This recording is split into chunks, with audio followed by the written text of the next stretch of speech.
Hi everybody, welcome back to another video.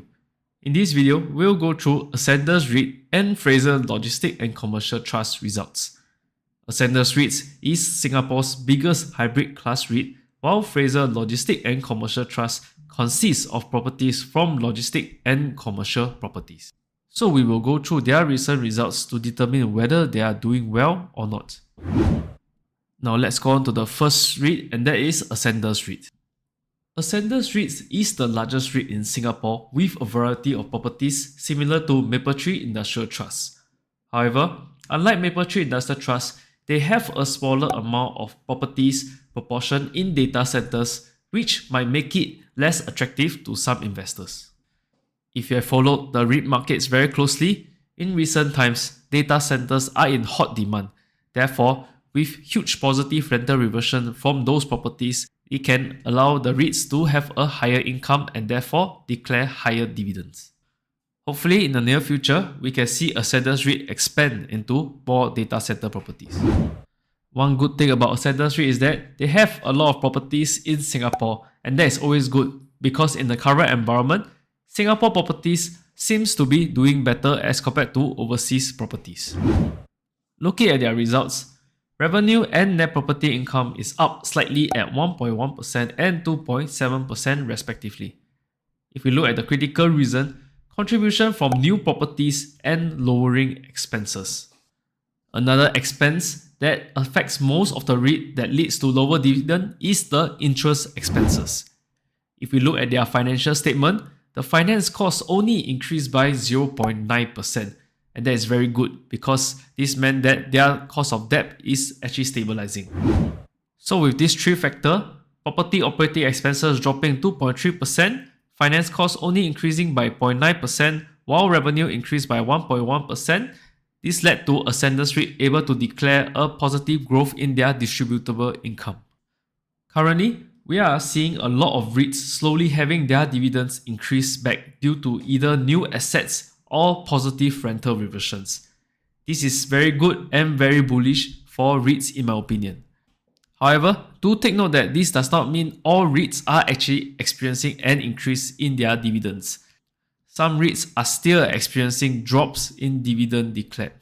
Therefore, with this high distributable income, dividends declared is higher at 1.1%. For their debts, leverage ratio is at 37.8%, which is a healthy level for such a big REIT.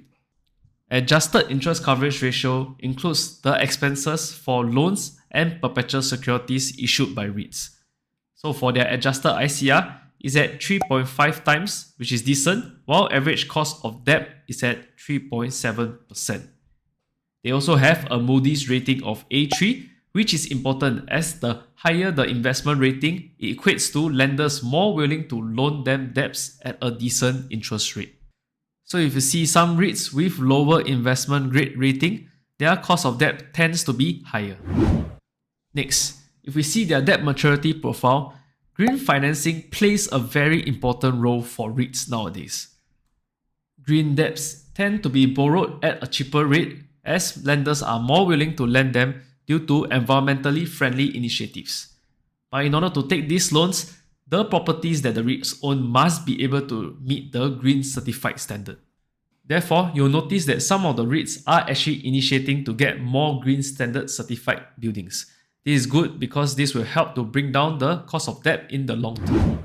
The management was nice enough to estimate that refinancing for every 50 basis points increase in the debt interest for financial year of 24 will have an estimated impact of around 1.9 million decline in distributable income. This is very small compared to the 330 million in distributable income declared by them. Moreover, if they have a very good rental reversions for their properties, the increase in the income might be able to offset the decrease in this refinancing activity. So if you see their rental reversion portfolio, they are actually doing very well. For the second quarter of 2024 and the first half of 2024, it has increased by 11.7% and 13.4% respectively. Moreover, they also give an outlook that they expect positive high single digit range for the full year of 2024. In my opinion, I expect the logistic and data centers to continue doing very well, similar to other REITs. If we see the properties in Singapore in particular, it's doing fantastic across the board, even for the business space and life sciences. So with this, I expect their revenue to continue increase and therefore potentially having a higher dividend declared. For big REITs, they have the advantage to do redevelopment or improvement to their properties without affecting the overall income. For Ascendas Reit, they have quite a few good properties that are currently being improved, and this will potentially be additional income for them down the road. With Ascendas being a big REIT, I feel that they have the best tenant portfolio with the highest only contributing 3.4% of the overall income. This provides stability for their dividends as one tenant collapse will not affect Ascendas Reit income greatly. Overall, I feel that for Ascendas Reit, this quarter results is very good. Similar to some of the quality REITs that announced higher dividend this quarter, the huge positive rental reversion and the contribution from their refurbished properties have continued to grow and outweigh the growth of the finance costs and the property expenses.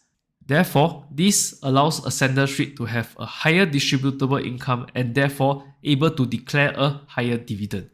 So, when you're investing in REITs, this is one of the very important factors that you have to take note for the performance of the REITs.